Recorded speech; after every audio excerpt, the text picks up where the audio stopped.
War does not begin with explosions. It begins with fear, confusion, and the sudden realization that what you were given is not enough to survive. In the muddy trenches of the First World War, millions of soldiers discovered this truth in the hardest possible way. Rifles jammed, ammunition ran out, supply lines collapsed, and yet the enemy was always there, just meters away, waiting. This video reveals 20 fascinating, disturbing, and very real facts about how soldiers, trapped in an industrial war that moved faster than logistics, were forced to invent their own weapons. Weapons born not from factories, but from desperation, ingenuity, and raw survival instinct. What you're about to hear is not legend, it is history, forged by hands that shook not from cold alone, but from the constant presence of death. By 1914, Europe marched to war with confidence. Generals believed it would be short. Soldiers were told they would be home by Christmas. The weapons issued were meant for open fields, for maneuver, for battles that followed old doctrines. But the war that emerged was something entirely different. It was static, it was claustrophobic, and above all, it was relentless. Trenches stretched from the North Sea to the Swiss border, creating a narrow, filthy world where survival depended on seconds and inches. Inside these trenches, official military weapons often proved inadequate. The standard-issue rifle was long, heavy, and slow to reload. In the confined space of a trench raid, it was more of a burden than an advantage. When fighting erupted at close range, soldiers had no time to fix bayonets or chamber rounds. They needed something faster, something brutal, something immediate. This reality gave birth to the first improvised weapons of the Great War. Soldiers began modifying what they had. They shortened rifle barrels, they removed stocks, they turned tools into instruments of combat. A shovel, originally designed to dig trenches and bury the dead, became one of the most feared weapons in close combat. Sharpened along its edge, weighted for impact, the entrenching tool could split a helmet or crush a skull in a single blow. German, British, and French soldiers all recorded its use in diaries and letters, often describing it as more reliable than any firearm during a night assault. Clubs were among the earliest improvised weapons. Known as trench clubs, they were crafted from wood scavenged from ruined buildings or supply crates. Nails, metal scraps, barbed wire, and even horseshoes were hammered into their heads. Some were crude, others were disturbingly sophisticated, carefully balanced and wrapped with cloth for grip. In German units, these weapons were known as Morgenstern, or Morning Stars, a grim reference to medieval warfare making a return in the age of machines. The return to medieval brutality was not symbolic, it was practical. Trench raids demanded silence. A gunshot would give away position instantly. Improvised melee weapons allowed soldiers to kill quietly in the dark, often face to face. This intimacy left deep psychological scars, documented in post-war medical reports describing what would later be known as shell shock. Knives became another essential tool of survival. Official bayonets were long and unwieldy, designed for charges that rarely happened.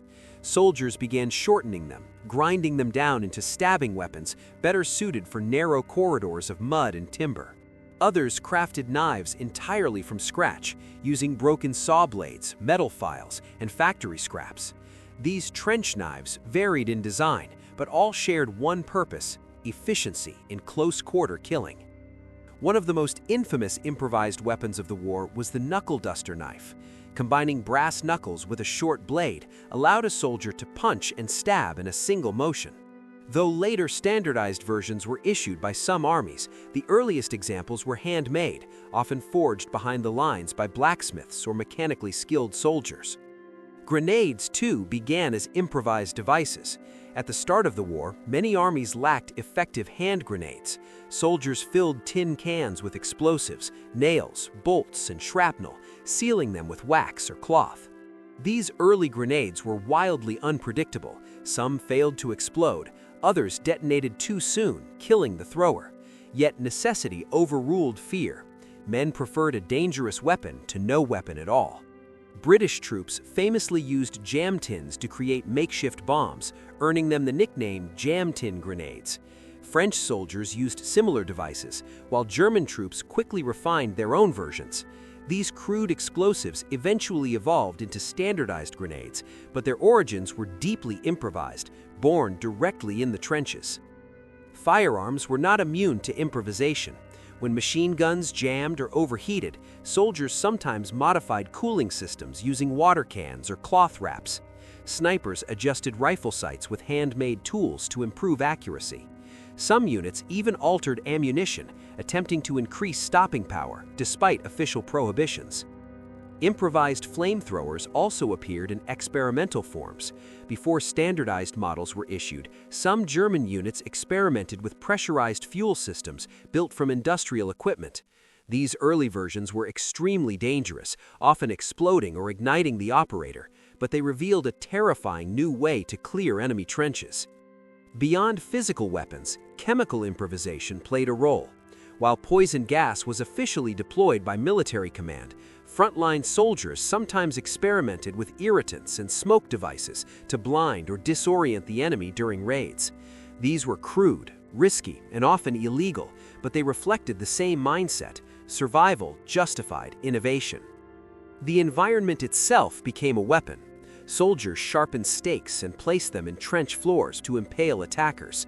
They rigged tripwires using scrap metal and empty shells. Booby traps, though not always officially sanctioned, became common in abandoned positions. Improvisation was not limited to offense. Defensive weapons also emerged from necessity. Armor plating was cut from boiler metal or scavenged from destroyed vehicles and worn under uniforms. Though heavy and uncomfortable, these makeshift armors saved lives, especially from shrapnel. What makes these improvised weapons truly fascinating is not just their design, but what they reveal about the men who used them. These were not sadists or criminals. They were farmers, factory workers, teachers, and clerks, thrown into an industrial slaughterhouse that demanded constant adaptation. Their inventions were acts of resistance against helplessness. Letters home often avoided these details. Soldiers rarely described how they fought, only that they were managing or holding on. But private journals and post-war testimonies tell a darker story. They speak of weapons made at night, hidden from officers, sharpened in silence while artillery thundered overhead. Military high command often turned a blind eye. Officially, improvisation was discouraged. Unofficially, results mattered.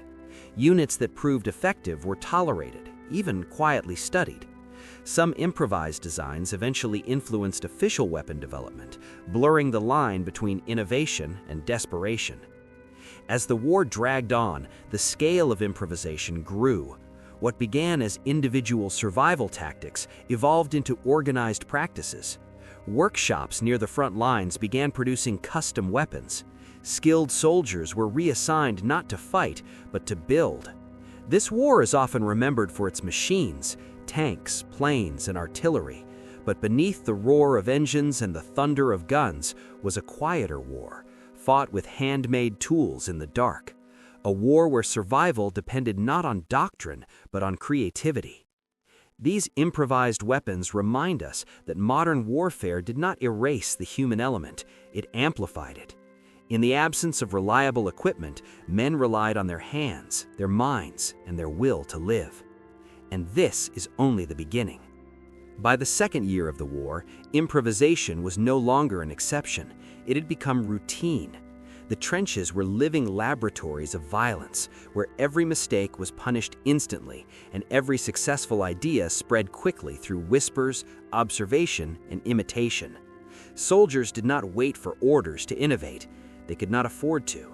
In this part, we move from general practices to documented, real cases where improvised weapons played decisive roles, changing the outcome of raids, ambushes, and desperate defenses across the Western Front. One of the most well-documented examples comes from German stormtrooper units, or Sturmtruppen, formed in 1916.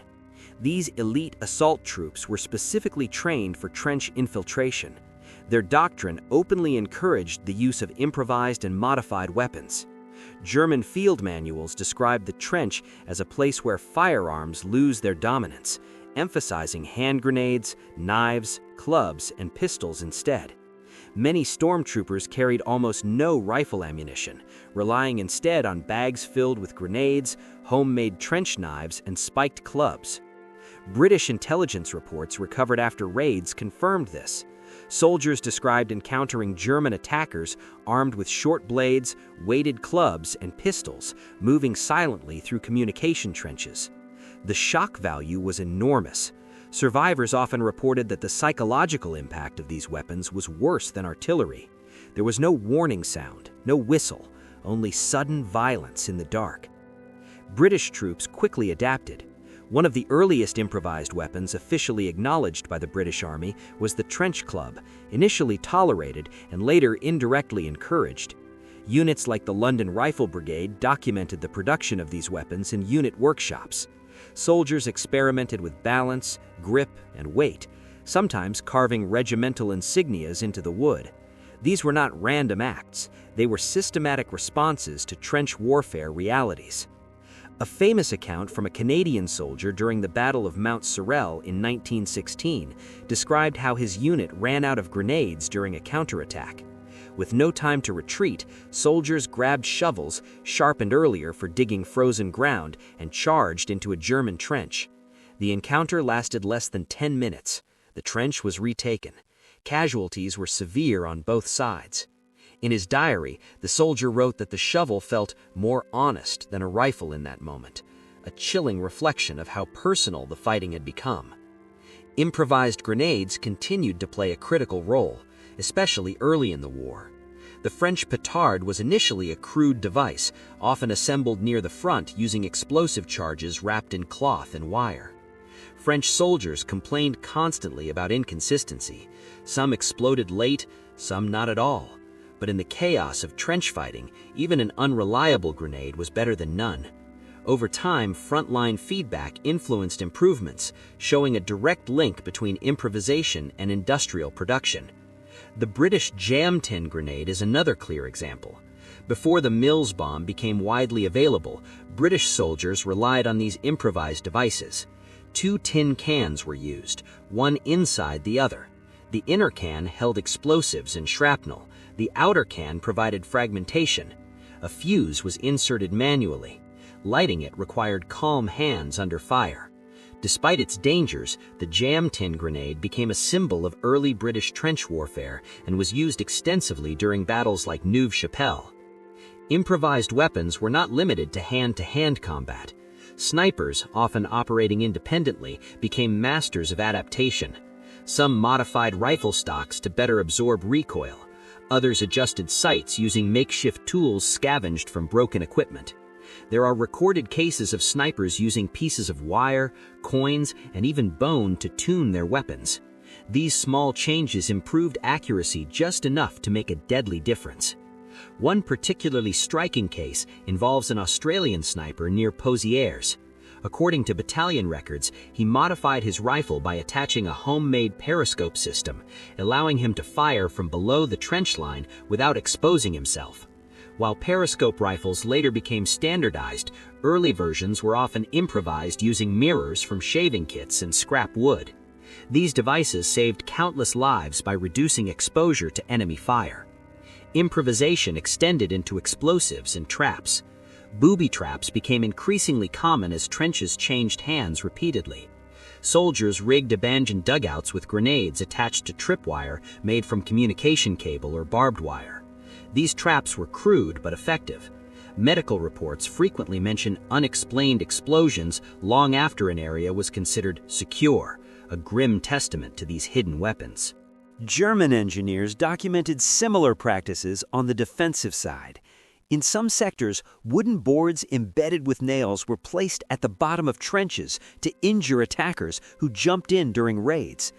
These were not official weapons, but their use was widespread enough to be mentioned in post-war analyses. Perhaps one of the most controversial improvised weapons was modified ammunition.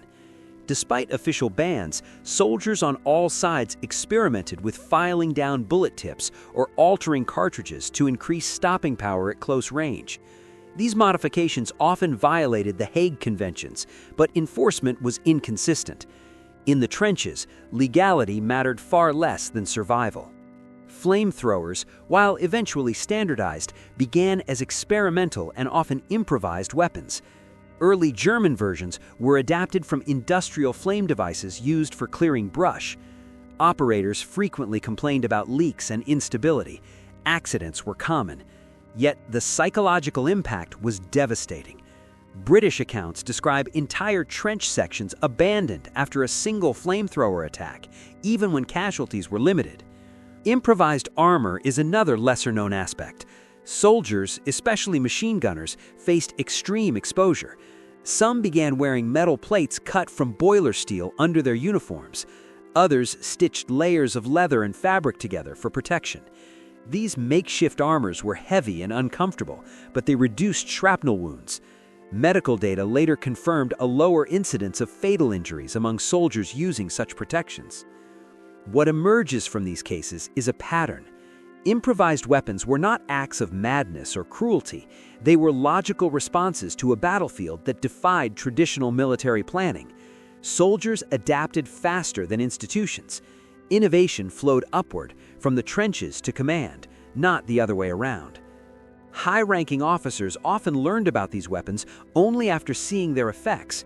Some condemned them, others quietly encouraged further development. In this way, the First World War blurred the boundary between soldier and inventor. Psychologically, the impact was immense. Using an improvised weapon meant taking full responsibility for its effects.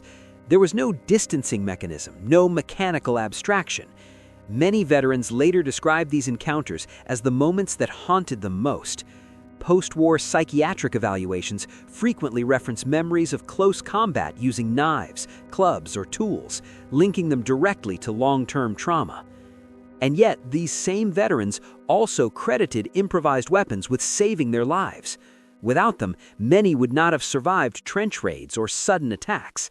Survival and horror were inseparable. By 1917, improvisation had become so widespread that it influenced training. New recruits were instructed in grenade throwing, knife fighting, and trench raiding techniques that acknowledged the reality of close combat. The war had forced armies to accept what soldiers had known all along. Industrial firepower alone could not dominate the trenches. As the conflict intensified, the line between official and unofficial weapons continued to erode. What began as forbidden tools became accepted practice. What was once hidden became institutionalized. As the war entered its third and fourth years, something fundamental changed in the men who fought it. The early illusion of honor had long evaporated. What remained was endurance, routine, and a quiet acceptance that survival required crossing lines once thought unthinkable. Improvised weapons were no longer just tools of necessity. They became symbols of how deeply the war had reshaped the human mind. Medical officers, chaplains, and war correspondents all noted the same pattern. Soldiers who had once hesitated to use improvised weapons eventually came to trust them more than factory-made arms. Not because they were superior in design, but because they worked in the specific reality of the trenches. This shift in trust marked a psychological turning point. The war was no longer fought as imagined, it was fought as lived. Close combat using improvised weapons created an intimacy unlike anything previously experienced on an industrial battlefield. A rifle allowed distance, artillery erased identity, but a club, a knife, or a sharpened tool required proximity, eye contact, physical force. Veterans later described these moments as the most disturbing of the war, not because of fear, but because of recognition. The enemy was no longer abstract, he was human. British psychiatrist Charles Myers, one of the first to study what would later be called post-traumatic stress disorder, documented cases where soldiers developed acute anxiety specifically after hand-to-hand encounters. These cases were disproportionately linked to trench raids and the use of improvised weapons. The act of killing at such close range left deeper psychological wounds than bombardment or distant gunfire. Diaries from French soldiers echo this. One infantryman wrote that after his first trench raid using a knife, the sounds of the battlefield changed forever. Artillery faded into the background. What haunted him were quieter memories, breathing, footsteps in mud, the weight of his own weapon in his hand. These accounts reveal how improvised warfare rewired perception itself. Improvised weapons also altered unit dynamics. Soldiers trusted those who knew how to build and use them. Skilled craftsmen became invaluable. A man who could forge a reliable trench knife or assemble a grenade that worked consistently earned respect quickly. These skills were passed on informally, creating a hidden curriculum of survival beneath official training. In some units, this led to a form of trench hierarchy, not based on rank, but on practical competence. A private who could build effective weapons might influence tactical decisions more than an inexperienced officer. This quiet shift challenged traditional military structures and forced commanders to adapt. The moral boundaries of warfare blurred further as improvised weapons became more brutal. Spiked clubs, sharpened tools, and modified ammunition caused injuries that were often catastrophic. Medical personnel described wounds that were difficult to treat and psychologically disturbing even for experienced surgeons. Field hospitals recorded a rise in facial trauma and crushing injuries directly linked to close combat weapons. This brutality fed into propaganda on all sides. Governments portrayed enemy improvised weapons as evidence of barbarism while ignoring their own use of similar tools. Newspapers described spiked clubs and knives in lurid detail, stoking fear and hatred among civilian populations. The reality was far more complex. All armies improvised. All crossed the same lines when survival demanded it. Captured soldiers were often questioned specifically about improvised weapons. Intelligence officers wanted to know what new tools were appearing at the front. Reports compiled in 1917 show increasing concern about the effectiveness of trench raids conducted with silent weapons. The ability to infiltrate without alerting the enemy became a strategic advantage, not just a tactical one. Improvisation also extended to training methods.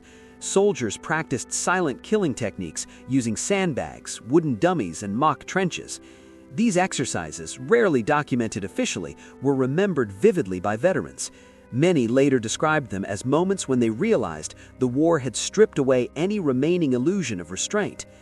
Yet even in this darkness, improvised weapons saved lives. Defensive improvisation became just as important as offense. Early warning devices made from tin cans, scrap metal, and wire were hung along trench edges to alert soldiers of enemy movement. These crude alarms prevented countless surprise attacks. Soldiers also improvised medical tools. Stretchers were built from doors and wire. Tourniquets were fashioned from belts and cloth. Though not weapons, these adaptations were part of the same survival mindset. The trenches forced men to become inventors in every aspect of life and death. Improvised flamethrowers and explosive devices, while terrifying, also had unintended consequences. Their unpredictability often harmed the user as much as the enemy. Accident reports from German units detail fuel leaks, premature ignitions, and catastrophic failures. These incidents reinforced a grim truth: improvisation was always a gamble. Despite this, soldiers continued to innovate. The pressure to adapt outweighed the fear of failure. Each successful weapon increased the chance of survival, even if only slightly. In a war measured in attrition, small advantages mattered. The long-term effects of this mindset followed veterans home. Many struggled to reintegrate into civilian life. The skills that had kept them alive had no place in peacetime society. Some reported difficulty sleeping, haunted not by explosions, but by memories of silence and close combat. Improvised weapons, once tools of survival, became symbols of trauma. Historians later debated whether this escalation of brutality was inevitable. Some argued that trench warfare made such adaptation unavoidable. Others suggested that better planning could have reduced the need for improvisation. What is undeniable is that the First World War marked a turning point. It demonstrated how quickly modern warfare could regress into primal violence under extreme conditions. By 1918, armies had begun to integrate lessons learned from improvisation into official doctrine. Standardized grenades, trench knives, and close combat training were all influenced by frontline innovation. What had begun as unofficial survival tactics reshaped military thinking permanently. As the war approached its end, improvised weapons remained in use. Even during the final offensives, soldiers carried clubs and knives alongside rifles. Habit and trust outweighed regulation. These weapons had earned their place through blood and experience. When the guns finally fell silent in November 1918, the world tried to move on. Cities celebrated, empires collapsed, treaties were signed. But for the millions of men who returned from the trenches, the war did not truly end. It lived on in memory, in trauma, and in lessons learned the hardest possible way. Among those lessons was one that military institutions would never forget. When technology, doctrine, and planning fail, survival depends on human adaptability, and improvised weapons were the clearest proof of that truth. In the immediate aftermath of the war, armies conducted extensive analyses of battlefield performance. Official reports, once stripped of propaganda, quietly acknowledged the importance of close combat tools that had originated as improvised solutions. Trench knives, grenades, compact firearms, and infiltration tactics all owed their effectiveness to frontline innovation rather than pre-war planning. What had begun as forbidden or unofficial behavior was now studied, cataloged, and institutionalized. Many post-war weapons designs directly reflected trench improvisation. The widespread adoption of standardized combat knives in the 1920s and 1930s was not accidental. Military planners recognized that future wars would likely include urban fighting, fortifications, and close-quarters combat. The First World War had proven that no amount of long-range firepower could eliminate the need for personal weapons. Grenades underwent a similar evolution. The crude jam tins and homemade explosives of 1914 gave way to safer, more reliable designs, but their role remained the same. They were weapons meant for confined spaces, inspired by the realities soldiers had faced in the trenches. Manuals explicitly referenced trench warfare as justification for their inclusion. Even small unit tactics were transformed. The stormtrooper methods developed by German units, heavily reliant on improvised weapons and decentralized decision-making, became foundational concepts for modern infantry doctrine. Speed, surprise, and adaptability replaced rigid formations. These ideas influenced not only Germany, but militaries around the world. Improvisation also shaped how soldiers were trained. Post-war training emphasized initiative, problem-solving, and adaptability. Recruits were taught not only how to use issued equipment, but how to function when that equipment failed. The memory of trench warfare made one thing clear: a soldier who cannot adapt is already defeated. Beyond doctrine and equipment, improvised weapons left a cultural imprint. Museums began collecting trench clubs, handmade knives, and improvised grenades. These artifacts were not displayed as curiosities, but as symbols of human resilience under unimaginable pressure. They told a story that official medals and uniforms could not. Veterans, however, often viewed these objects differently. For many, improvised weapons were reminders of moments they wished to forget. Some refused to speak about them at all. Others spoke openly, describing how these tools saved their lives while simultaneously haunting their dreams. In interviews recorded decades later, veterans consistently described close combat encounters as the most emotionally intense experiences of the war. Psychologists studying post-war trauma noted that memories involving improvised weapons were often the most persistent. The physical closeness, the lack of distance, and the personal responsibility involved left deep psychological scars. These findings influenced early approaches to combat stress treatment and shaped how future generations understood the mental cost of war. The influence of improvised weapons did not end with the First World War.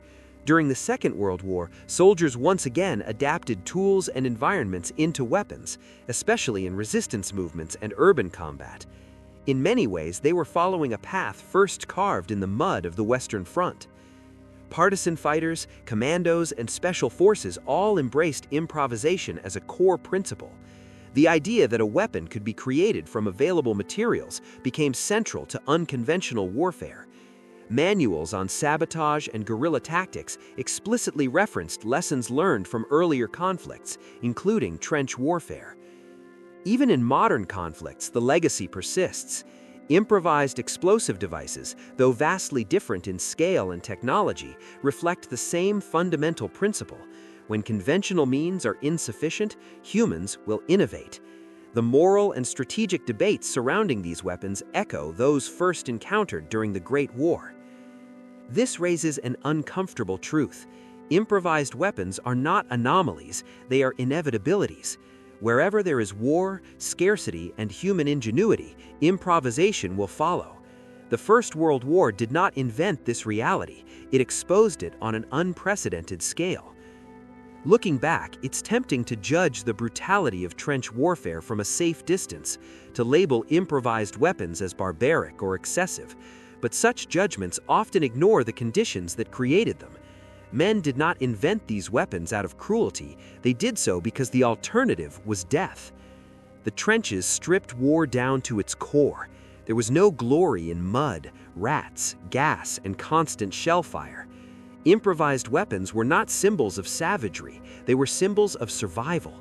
They remind us that history is not only shaped by generals and factories, it is shaped by individuals making desperate choices in moments of extreme pressure. Choices that ripple outward, influencing doctrine, technology, and the future of warfare itself. When we study these weapons today, we are not just examining tools, we are confronting the human capacity to adapt under conditions that test the very limits of morality and endurance. The First World War is often described as the war that ended innocence. In many ways, improvised weapons embody that loss. They represent the moment when modern warfare revealed that progress and brutality could exist side by side, inseparable. And perhaps that is their most important lesson. War does not always advance neatly along technological lines. Sometimes it moves backward, reaching into humanity's oldest instincts. Sometimes the most influential weapons are not designed in laboratories, but built in silence, in the dark, by men who simply refuse to die. If you've stayed until the end of this documentary, leave a comment sharing what you thought about this journey into the improvised weapons of World War I. To let us know you watched all the way through, include the keyword trenches in your comment. Don't forget to like this video, subscribe to the channel, and keep watching the next war documentaries appearing on your screen right now. There are many more real stories waiting to be told.